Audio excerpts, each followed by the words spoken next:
Desfer-se d'ella, però en compte. Primer capítol. Va anar cap al cinema a veure Match Point de Woody Allen i va tenir una idea. Quina idea? Comencem per descriure de quina persona parlem. O no, millor descriure quina cosa desitja ara. Desfer-se de la seva dona, a la qual es va casar només pels seus diners, perquè és filla d'un important empresari barceloní, i tant se'l dona l'amor, l'afecte, totes aquestes bestieses. No ha arribat mai a estimar-se-la de debò, més aviat és igual que Norman Bates es sentia amb la seva mare, i la dona d'ell no és cap tirana, és dolça i fidel, però se l'odia amb tota la seva ànima i mira de dissenyar plans per poder desfer-se d'ella, però en compte. Va passar per un dels molts grans magatzems que tenen música clàssica de fons als seus altaveus, i era casualitat que la música diada tot just en aquell moment fos la marxa fúnebre de Chopin en les seves notes suaus i melancòliques al piano, l'instrument musical que el mestre polonès dominava com ningú i que va ser objecte gairebé de totes les seves composicions. Precisament va ser allò una faceta que la seva dona, bé, encara la noia de bona família que acabava de conèixer, va admirar d'ell i va ser decisiva per enamorar-se com una boja, o no, com una ximpleta sense remei en el seu cas. Tocar al piano una de les poloneses de Chopin, o també el vals per a piano número 7, opus 642, el qual s'ha sentit a diverses pel·lícules.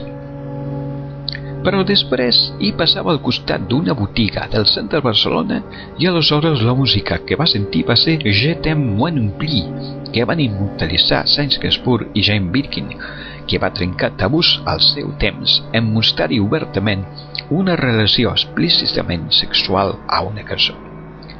És el que voldria ell, buscar-se un amant, però al lloc de treball no pot, és massa arriscat. Sense el suport del seu sogre, ell no és res de res, i si l'agafen amb un altre, ho perdria tot, la casa, la dona i potser la feina. No, la feina no.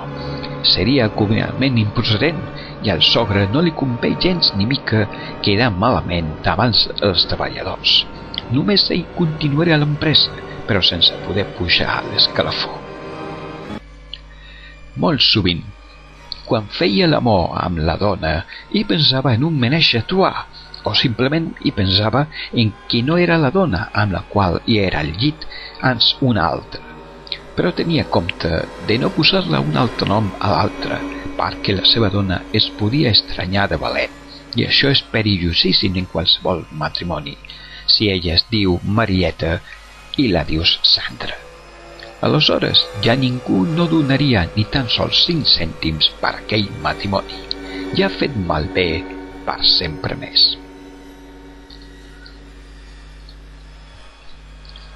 Per tenir-ne un amant, seria molt millor fer de viatges cap a l'estranger. Viatges de negocis, és clar, que tinguin una durada considerable.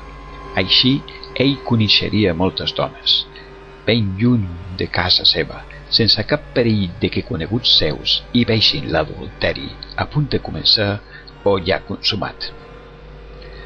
Però no hi havia possibilitat d'això, almenys no tan sovint com ell desitjaria més que no pas tot l'or del món.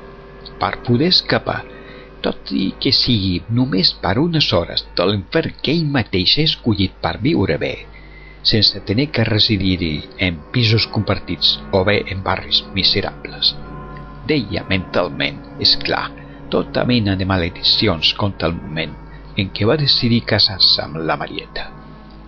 Li feien ganes d'agafar una metralleta i, com un John Rambo qualsevol, matar a tothom com feia el Rambo amb els comunistes. Però ell no era pas ximple.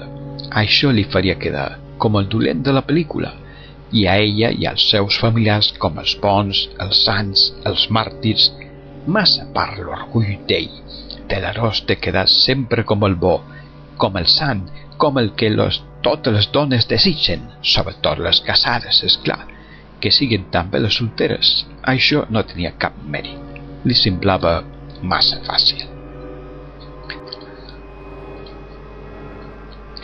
Però això són només els deliris de grandesa d'ell, les seves frustracions, que ell havia començat la seva joventut com un pinxo encantat d'haver-se conegut, que se'n mirava antipatia i odi a les dones que preferien lligar-se un altre i no pas a ell, que aleshores deia de tot contra elles, que eren unes ximpletes, mentre que les que deixaven plantat un xicot i s'embolicaven amb ell, aleshores ell les posava com a exemple per a totes les dones, que per voler embolicar-se amb ell devien tenir-ne una intel·ligència de superdotades semblant a la de genis com Albert Einstein.